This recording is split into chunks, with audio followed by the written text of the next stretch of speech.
তো বন্ধুরা, আমি শ্রুতি চ্যানেলে ওয়েলকাম ব্যাক। যারা নতুন আছো তারা পাশে থাকা বেল আইকনটা বাজিয়ে পাশে থেকো, যাতে আমার নতুন ভিডিও যাওয়ার সাথে সাথে তোমাদের কাছে নোটিফিকেশান যায়। আর যারা পুরনো আছো তারা তো লাইক কমেন্ট শেয়ার অবশ্যই করবে। তো আজকের ব্লগটা এখান থেকে স্টার্ট, কেউ স্কিপ করবে না, সবাই দেখতে থাকো। তো বুঝতেই পারছো রঙটা কিতনা পরিমাণে আছে। মাথাটা ঘষিনি, কিন্তু তা বাদে তো করেছি, চান ধান তো করেছিলাম। আজকেও ঘষতে পারবো না, কারণ আজকে বুধবার, তোমার ছেলের জন্মবার। তো সাবান টাবান মাখবো, খানিকটা উঠবে, এখনও থাকবে হয়তো। তো কালকের মতো মজা তো করলাম। একটু লাস্টের দিকে একটু গন্ডগোল হয়েছিল, তার হলে আর কি করা যাবে। গন্ডগোল তো হবেই, ওটা তো হওয়ারই আছে। মানে এই অনুষ্ঠানে আমার বাড়িতে গন্ডগোল হবে না, এটা হতে পারে না, এটা হতে পারে না। যাই হোক, তো এখন এইভাবেই চলছে।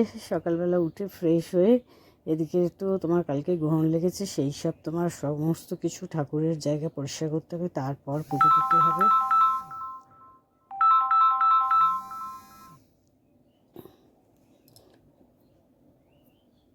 তাই জন্যই এখন এইসব কাজকর্ম চলছে। কাজকর্ম করতে করতে আর ফোনে যখনই সাউন্ড দেওয়ার লাগে তখনই ফোন আসার লাগে। নানান রকম সমস্যার শেষ নেই। ফোনটাও খুব ডিস্টার্ব করছে, এই ফোনটা জানি না কি হবে, কতদিন কাজ করতে পারবো, ফোনটা বন্ধ হলে তো যাবে। মানে এই রকম অবস্থা, এক একটা সময় এক এক রকমভাবে চলছে। আর এদিকে তো মশা ভর্তি, তার মধ্যে মাথার যন্ত্রণা, মাথায় তো রং টং রয়েছে, সেই জন্য মাথার যন্ত্রণাও করছে। তা উঠে আর চা ফা না করে আগে বাসন কুসন বের করে দিয়ে এদিকে ঘর দর ঝাঁট দিয়ে নিচ্ছি। সবাই উঠে গেছে, তো এদিকে ঝাঁটটা দিয়ে তারপরে রান্নাবান্না করব। দেরি আছে, কারণ কি ও তোমার রান্নাবান্না করতে বিশাল সময় লাগবে। সেই সব মানে পুজোর জায়গাটা আগে গুছাবো, তারপরে ধরো আমের পল্লব জোগাড় করতে হবে, পান জোগাড় করতে হবে, মানে সমস্ত কিছুটাই জোগাড় করতে হবে। কারণ তারপরে ঠাকুরের জায়গা পরিষ্কার করতে হবে, ঠাকুরের যেখানে মানে আসন, ভোগ দেওয়ার আসন, তারপরে কাপড় পাতা যে সিংহাসনে থাকে সেই কাপড়, মানে পুরো টোটাল পরিষ্কার করতে হবে। আর পরিষ্কার করতে মানে অনেকটাই সময় লাগে। সময় তো লাগবে, কিছু করার নেই। যাই হোক, কাজ করতে হবে, এটাই জানি। শরীর খারাপ হোক আর যাই হোক, তা সত্যিকারের কথা কি বলো তো, মনে মানে মনে মনে মনে হচ্ছে বারবার করে একটা কথাই, যে কি করেছি, কি দোষ করেছি যে ভগবান এত এত মানে সমস্যা আমার জীবনে দিয়েছে। কেন দিল এত সমস্যা? কখনো দেখা যাচ্ছে ফোনে কাজ হচ্ছে না, কখনো দেখা যাচ্ছে শরীর ভালো না, কখনো দেখা যাচ্ছে পেজ আউট হয়ে যাচ্ছে, মানে নানানখানা হচ্ছে, নানানখানা, একটা দুটো সমস্যা না। তো সবাই মোটামুটি চা খেয়েছে, আমি পরে উঠেছিলাম। আর পরে বললামই মন মেজাজ ভালো নেই, তাই তোমার একটু লিকার চা করে নিলাম আমি আমার মতো। ওনাদের দুধ চা করে খেয়েছে। এই আবার কতদিন চলবে জানি না, বেশ কিছুদিন তো কথা টথা বলতো না, তারপরে আবার বলা শুরু করেছে, আবার চলবে। সমস্যার সমাধান কোনো দিনই হবে না, আমি যতদিন থাকবো ততদিন। আর হবে কী করে, আমাকে নিয়েই সমস্যা সবসময়। তো এদিকে দেখো সব কাজ মোটামুটি ঘরের কাজ টাজগুলো করে নিলাম। এবারে উঠোনটা ঝাঁট দিয়ে চানটা করে পুজোর জোগাড় টোগাড়গুলো করে নিয়েছি, খানিকটা করেছি আর খানিকটা বাকি আছে। কারণ বলো তো, আজকে তো বৃহস্পতিবার না যে আমার ঘরের মানে আমার পল্লব টল্লব পেয়ে যাব, সমস্ত কিছুটাই জোগাড় করতে হবে, আর জোগাড় করতে তো সময় লাগবেই। সে খানিকটা করেছি আর খানিকটা করব, করে তারপরে পুজো করব। পুজো করতে অনেকটা সময় লাগবে। তারপরে তো কাঠে ভাত করছিলাম, সেটাও করতে পারছি না, গ্যাসটাও মানে খরচা হচ্ছে। ভাত করতে যে সময়টা লাগে সেটা তো পুরোটাই যাচ্ছে।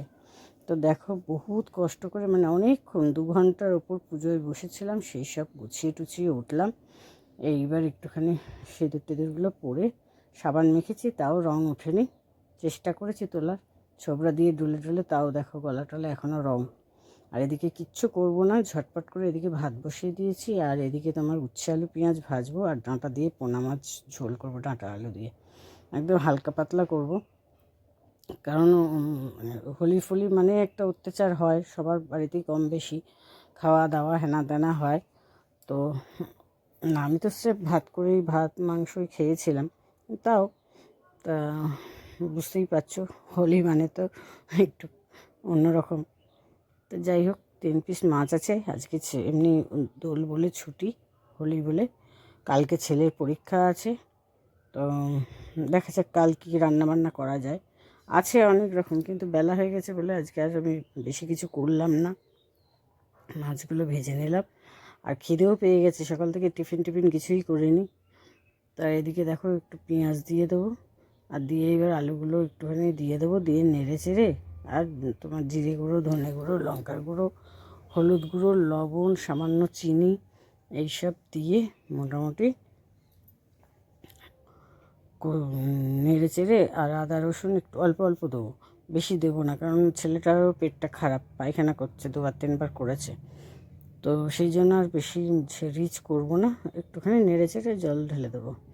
আর এদিকে টমেটো কাঁচা লঙ্কাগুলোও দিয়ে দিলাম, দিয়ে একে একে সব মশলা দিয়ে দেবো বললামই, দিয়ে তোমার করবো,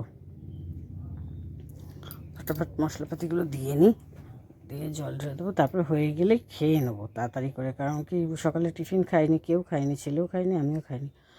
আর মাথা তো তুলতে পারছি না, মাথা যতক্ষণ না কালকে শ্যাম্পু করছি ততক্ষণ, বৃহস্পতিবার বলে আর রক্ষে দেবো না, কালকে শ্যাম্পু মাথায় করবই করবো, কারণ আজকে আর করতে পারলাম না, ছেলের জন্মবারটা মানি, সেই জন্য করলাম না, কালকে করব। আর মাথাটা নোংরা না হলেও মানে রঙের তো নোংরা, সেই জন্য আরও মাথাটা ধরে রয়েছে, কিছু করার নেই, কী আর করবো, যা হোক হোক, দেখা যাবে, কালকে মাথাটা ঘষবো। এই দেখো জল ঢেলে দিলাম ঝোলে, ছেলে খাবারটা নিয়ে যাবে, তার আগে বলবো খেয়ে নে ভাই, খেয়ে নিয়ে খেয়ে দিয়ে তারপর যা খাবার দিতে, ওর শরীরটা ভালো না, পায়খানা করছে, দেখি বলেছি স্যালাইন যে ওআরএস কিনতে পাওয়া যায় তাই আনতে, তো সেটা আনলেই ভালো হবে, খেলে হয়তো পায়খানাটা বন্ধ হয়ে যাবে, পেটটা খারাপ করেছে, সেটা তো শোনে না, শরীর ঠান্ডা ফান্ডা করে না। তো সবাই ভালো থেকো, সুস্থ থেকো, সবার ভিডিও সবাই দেখো, লাইক কমেন্ট করো, তো চলো টাটা।